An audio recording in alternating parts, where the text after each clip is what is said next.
Mopay nga adlaw mga kasangkayan, mopay nga adlaw mga igkasi ko mga taga-probinsya, at syempre magandang araw din sa mga nakatira sa mga syudad na gustong maka-experience ng buhay probinsya. So gaya ng nakikita nyo ay nandito na naman tayo, balik dagat, kasi gusto kong malibang naman ng konti, kaya balik tayo sa ating dating pormahan na naka-sweatshirt, naka-pantalon, at saka siyempre tingnan nyo, ayan, ewan ko lang kung nakikita nyo naka-medyas, pero hindi magka-partner yung medyas ko, kasi ang ano lang naman ang importante ay may protection may protection ako sa sa matinding sikat ng araw. So ewan ko lang kung ano talaga ngayon, kung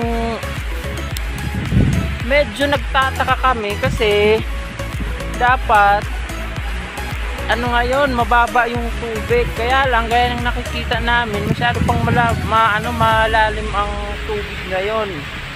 Ewan ko lang kung matutuloy kami sa pangunguha ng kurton, kasi tingnan nyo, medyo malakas ngayon yung alon, at saka yung part ng dagat kung saan kami nanguha ng mga puruton ay malalim pa ang tubig.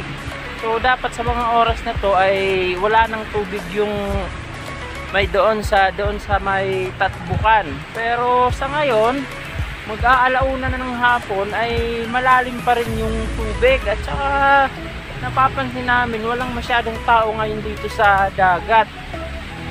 Nag-e-expect talaga kami na mababaw ngayon yung tubig, kasi kapupul moon lang noong October 3, October 2, so October 4 pa lang ngayon, so dapat mababaw pa rin yung tubig. Pero gaya ng nakikita nyo, malalim pa ang tubig, tsaka malakas ngayon yung hangin. So ewan ko kung itutuloy namin yung pangunguha ng shellfish or puruton.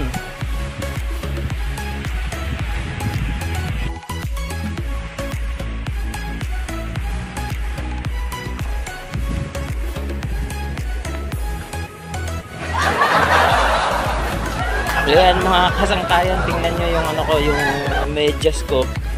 So hindi yan magkapare, sa importante lang naman ay may protection ako sa sobrang init, kasi masyado ngayong mainit. Pag ako ay nasa dagat para manguha ng puruton or shellfish, parati talagang nagme-medyas, kasi minsan masakit tsaka mahapdi sa balat pag wala kang takip sa mga paa mo. Kaya ayan, nagme-medyas na ako. Tsaka yan, ayan butas-butas. So ayan mga kasangkayan, itong sandals na ginagamit ko, bawing-bawi na ako dito, kasi binili ko to noong 2015, pero hanggang ngayon 2020 na ay maayos pa. So di bali ng gumastos ng medyo mahal, pero bawing-bawi ka naman, kasi hanggang ngayon nagagamit ko pa rin. Actually halos sa lahat ng klase ng lugar ay nagamit ko na to sa trabaho, sa mga kabundukan, pag ako ay magfi-field work, at saka dito sa dagat. Pero kung titingnan nyo ay talagang maayos pa yung yung sandals na to na binili ko sa halagang 595. So hindi siya ganun kamahal, pero kung sa mga tsinelas mo lang ikukumpara o sa ibang mga klase ng sandals ay mahal siya. Pero sa halagang 595 na ginamit mo na for 5 years at nagamit mo na kung saan ay talagang bawing-bawi ka na sa gastos mo. So ayan, itong medyas ko, kasi hindi ko mahanap yung magkakapareha, kaya yan na lang ang isinuot ko. Saka yung pantalon ko ay ayan. Actually itong pantalon na suot ko, ginagamit ko to sa opisina, kaya lang madumi naman to. Saka tinamad na rin akong maghanap ng jogging pants, kaya ito na yung isinuot ko. Pero baliktad to. Ayan nasa labas ang bulsa. Kasi sayang naman kung kukupas dito sa dagat kasi masyadong mainit. Pag pinaarawan ng matagal ay kukupas yung maong o yung pantalon, kaya binaliktad ko na siya. So mga kasangkahan, gaya nga ng sabi ko kanina, medyo malalim pa yung tubig. At saka sa tingin namin hindi na rin siguro mawawala ng tubig doon sa may parting tawiran namin papunta ng Guti or Dako. Kaya susubukan na lang namin na manguha ng shellfish o puruton dito. Actually nandoon na yung kapatid ko na si Naidi, nagsisimula ng manguha ng shellfish or puruton. Hindi kami usually nangunguha ng puruton dito kasi bibihira yung puruton dito. Yung marami talagang puruton ay yung doon banda sa may Guti at Dako Islet at saka yung papunta sa Dibinubo. Kaya lang, gaya ng sabi ko kanina, malalim pa yung tubig. Nakakatakot din namang tumawid doon na malalim pa yung tubig. So susubukan na lang namin na manguha ng puruton kahit dito man lang. Tingnan natin kung makakakuha kami ng marami. May nahanap ka na? Oh, wow, ayan o, meron na. So meron na kaming nahanap. Ayan, Pinurot na laki. gaya ng nakasanayan itong turban shell or tuhilon. Dapat katingin. Ito, meron na kaming turban shell or tuhilon. At syempre hindi mawawala yung isa sa pinaka paborito naming shellfish or puruton, itong buta-buta or kiray-kiray. So okay lang na hindi na kami makatawid doon, basta ang importante ay may mahanap kami dito. So ayan, meron na kaming ilang piraso na to, 5, 6 na buta-buta or kiray-kiray, isang turban shell at saka isang lusob or electric fan. Ayan, electric fan gaya ng ang nagbinyag ng pangalan na to ay yung mga bata dito. Iwan ko lang kung bakit tinawag nila to na electric fan. So ayan mga kasangkayan, itutuloy na rin namin yung pangunguha ng puruton or shellfish dito. Para mamayang gabi, baka na lang, magluto kami ng odong, tapos ihahalo namin yung shellfish or puruton. Depende yan kung madami yung makukuha namin. Pero pag kukunti lang yung makukuha namin na shellfish or puruton, ay udong na lang ang iluluto namin, tapos gagawin naming pansahog yung mga makukuha namin ngayon. Pero kung madami, pwede nang iluto as adobo na naman. Siyempre gaya ng nakasanayan, adobong puruton. So may nakikita ako dito mga kasangkayan, no? Yan. Yun.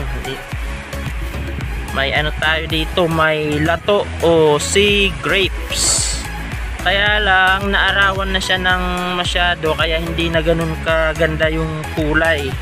Medyo na ang tawag dito, hindi na maganda yung pagka green niya. So eto mga kasangkayan ang ang lato or sea grapes. Aramnem, hindi rin ada makuan, hindi rin ada mahabobo pa tubig. Siguro hanggang dyan na lang talaga yung tubig. Ganyan na lang talaga ang tubig hanggang mamaya. Tutuloy pa tayo sa sa pangunguha ng puruton or shellfish or uuwi na? Kasi sa tingin ko hindi na talaga bababa pa yung tubig kahit abutin tayo dito ng 1 oras. Kasi mag-aalauna na tapos ganyan pa yung tubig. So talagang ayaw mong sumuko. Tutuloy lang tayo sa pamumurot. Oh, sige ha. Sige. Tuloy tayo sa panginginhas or pamumurot. Ang daming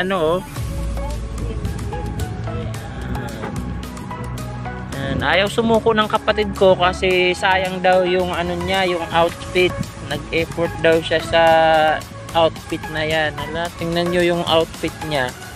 So sayang daw kung hindi kami tutuloy sa pangunguha ng shellfish or puruton.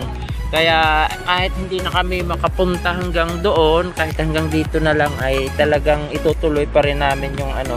At saka wala rin kaming ulam mamaya.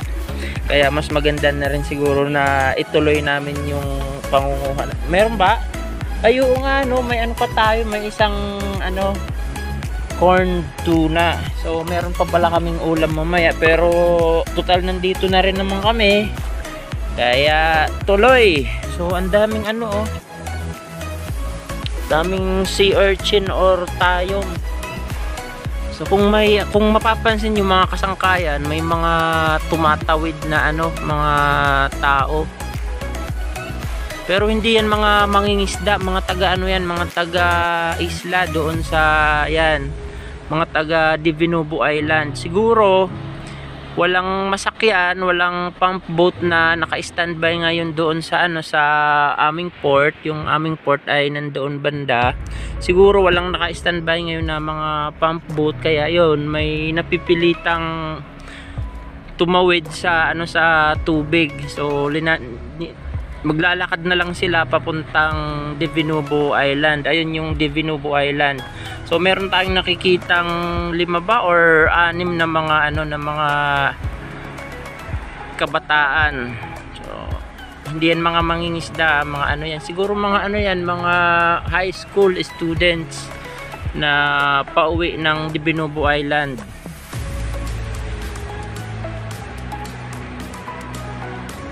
So mga kasangkayan, tutuloy tayo sa ano, sa pangunguha ng shellfish or poroton kasi ayaw talagang sumuko ng kapatid ko. So hindi tayo makakapunta ngayon doon sa ano, sa ano. Hindi tayo makakapunta doon sa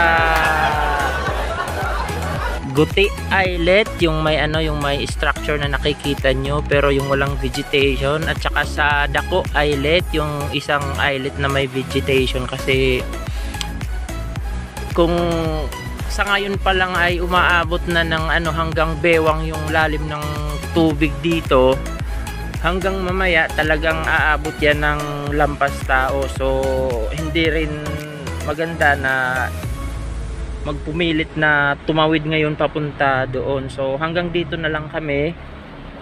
Anyway, may nakukuha din naman kami na kahit pa isa-isa na mga shellfish or poroton.